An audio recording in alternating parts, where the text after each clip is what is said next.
Hey everyone, welcome to another installment of the Buyer's Guide series from Pro Engineering. I have been dying to do this episode.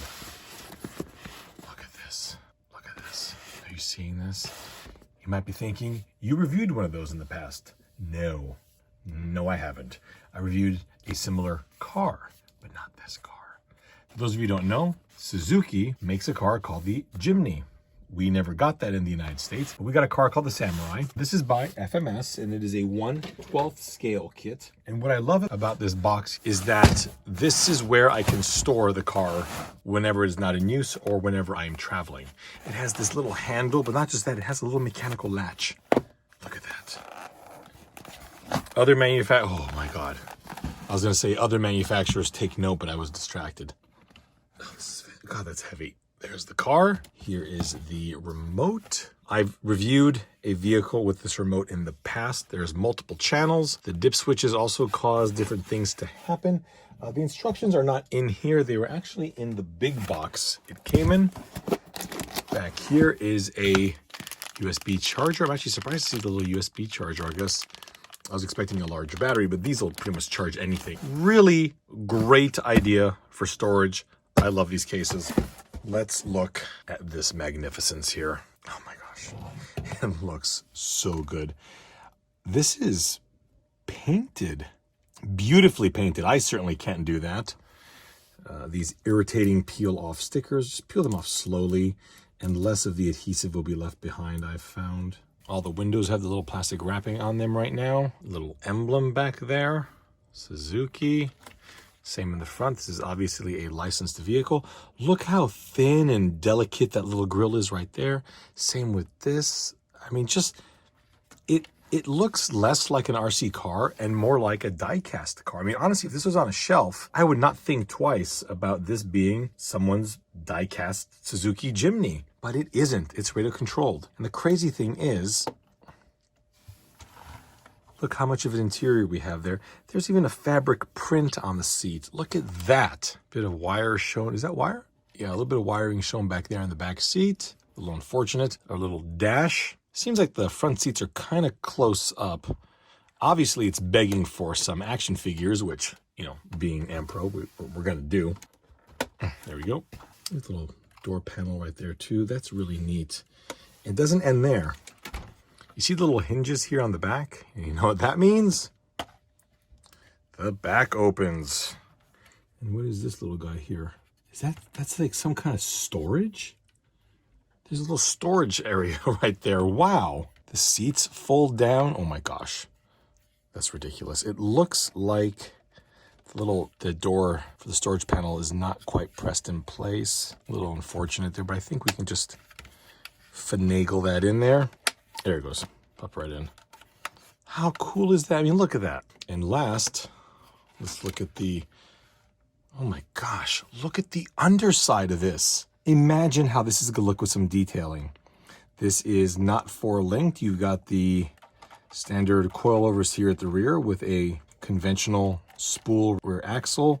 Look at the little drive shafts. These are all little metal drive shafts, little transfer case, your little injection molded catalytic converter. Wow, this is really detailed. The motor right there looks positively minuscule. Can you see how tiny that motor is? The battery appears to be a very similar one, if not the same one, to the rest of the FMS line. And you just open that hood. And I mean, you have a little fake intake air cleaner box right there.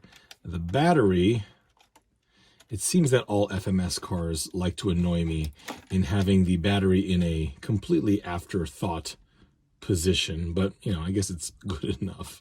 Little 380 milliamp, 7.4 volt lithium polymer battery. The actual battery switch is right there. This isn't the only Suzuki Jimny we've had on this channel. We also have had and I apologize if I mess up the name. I think it's Xiaomi Jimny. This one, I believe, this one is 1/18 scale. I wanted to compare the two just to show some of the differences here. We've got an injection molded body, which I thought was very, very nice. In fact, I still think it's quite nice. Good details on it.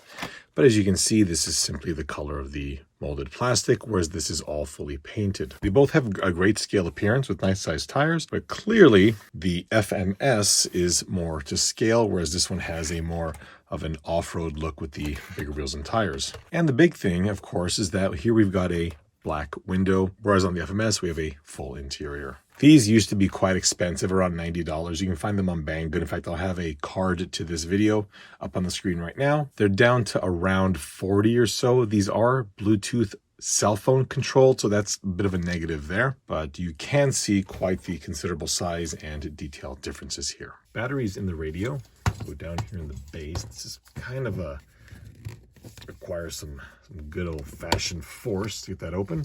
There are 4 AAAs down here. Come over to the car, open the hood, plug in the battery here, and the battery is tucked in, not brilliantly I have to say, but it goes under here. Shove in the wires. I think that would be the air box if there was a real engine in there. Close that up. Oh, wait, forgot. Turn the radio on.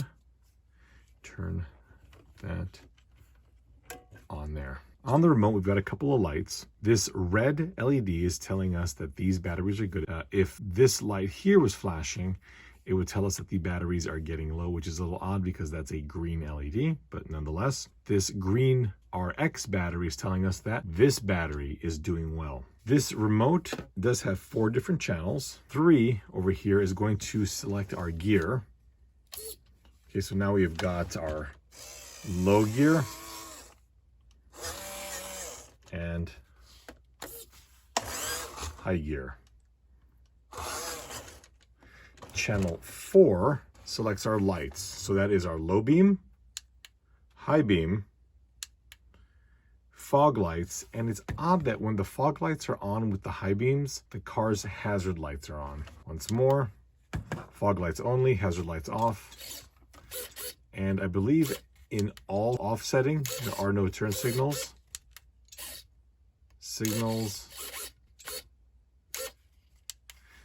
Except for the setting here, which we have our hazards, so those won't be overridden. All of our trims are right here for our steering and for our throttle. If we double click on bind, now these 2 are flashing, and this means that we can set our trims for channel 3 and channel 4. Now channel 4 is pretty much set. That would be this, I believe down here is channel 4. Channel 3 would help to adjust the shift servo, but in this case here everything's going well, so we'll double click once more and go back to our standard trims. Steering reverse and throttle reverse. And up here we have a number of dip switches. This works the exact same way as the Rock Hobby Firehorse. This initial setting here, I'll show you what's going to happen.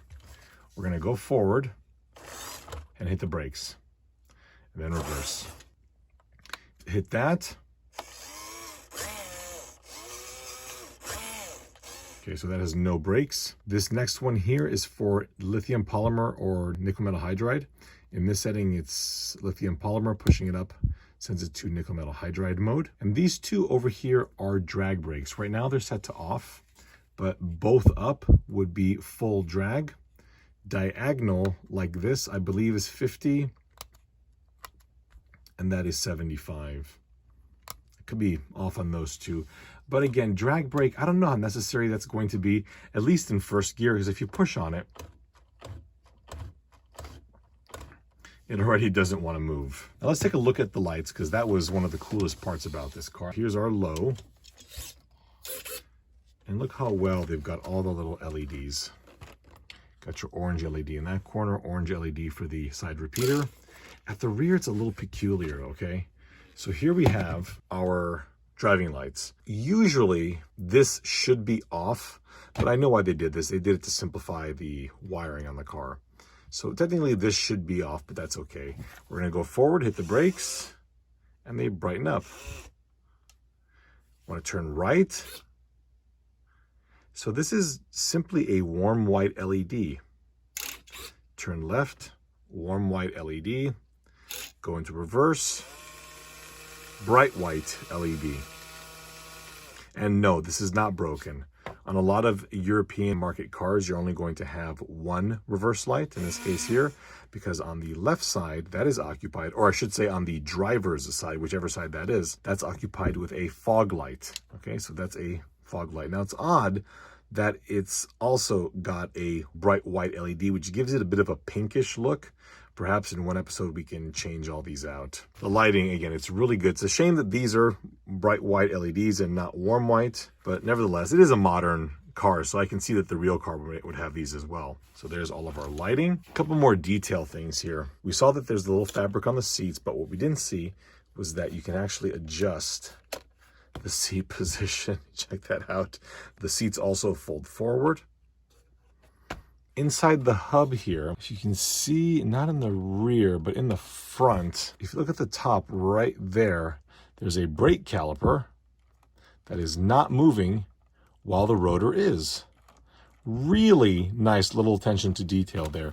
At the rear, I'm not seeing that same attention to detail. Perhaps we'll say the rear has a drum brake. But with the wheels being as airy as they are, we should be able to just paint that drum up in brown and paint that disc up in chrome and have some additional details down there. I think at this point, we should take this little guy out for a spin. Yes and no. Like I said, okay? It depends on the receiver. Okay? The receiver will get it. But it will...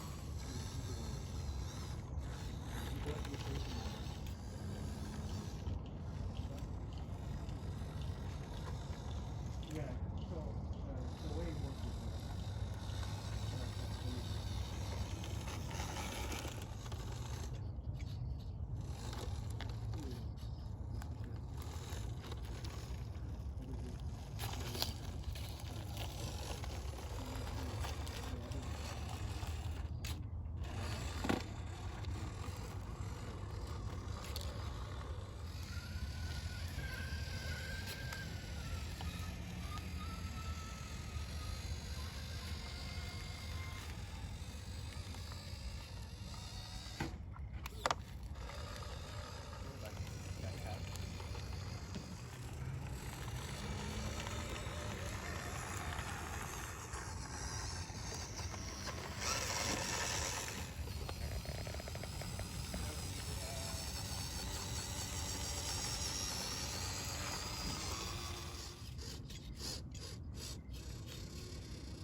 Come on.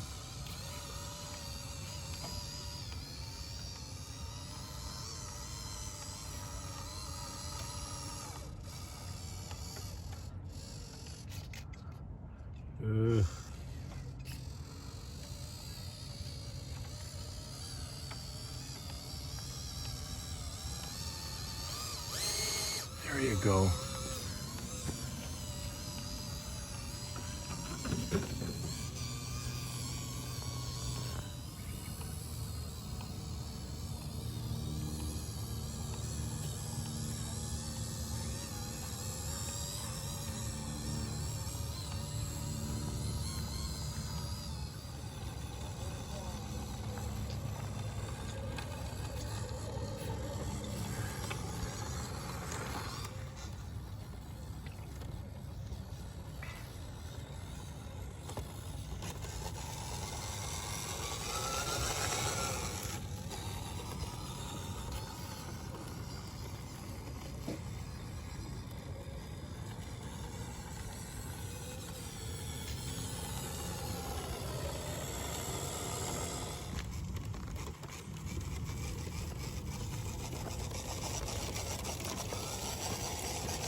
I drove this car quite a lot. In fact, perhaps the keen observer would have noted that these tires were dirty earlier on in the video segment before I did the driving footage, and that's because I simply couldn't be bothered to wait to drive this vehicle. I adore it. I love the scale looks of it. I love the fact that it's so fully functioned. I love how I can just take it anywhere I want with me because of the little case, chuck it in the car, and I know it'll be safe in there. It has really, really good runtime using those tiny lithium polymer batteries. The detail is exquisite, and it just is ultra scale, and I absolutely love this car. But the question is, should you? This is a kind of a tough one because as a radio controlled car, just in general, it's probably not so good. You know, it's not fast. Full pelt, this thing does walking pace, okay? Its off-road performance, again, it's mediocre. You know, you've probably got a good 20 millimeters of ground clearance simply because this is a small vehicle. The tires are narrow, they don't have much traction on them, but what you do get is an ultra scale vehicle. So for those of you used to regular RC cars, off-road buggies, or on-road touring cars, this might be kind of a rude awakening. Make sure that you know what you're getting into here. This is a scale vehicle and will behave exactly like the one-to-one scale version of this would be. For those of you into off-road scalers, trail trucks, this may be for you. If you want to have a backup vehicle that you can bring to the trail, should something happen to one of your cars, or you just want something that can calmly drive down a dirt trail, this might be for you. I am utterly obsessed with scale products and highly detailed things. So this thing here, I mean, the next thing I'm going to do to this is completely detail the heck out of the bottom of this car. I mean, that's what this is. It's kind of designed for the scale modeler / scale driver. That is absolutely the target demographic for this car. I don't want to call it fragile, but it definitely has a lot of delicate little parts, and without appropriate care, I can see this thing degrading very, very quickly in the wrong hands. My friends, I hope you enjoyed this video. I do not in any way joke when I say that I think this is one of the greatest RC scalers in existence. The details are otherworldly. The price point is incredible given what you get. The electronics are stupendous. The attention to detail is just magnificent, and the performance is utterly scale. So this vehicle has a permanent place in the collection. Thank you all so much for watching, and we will see you next time.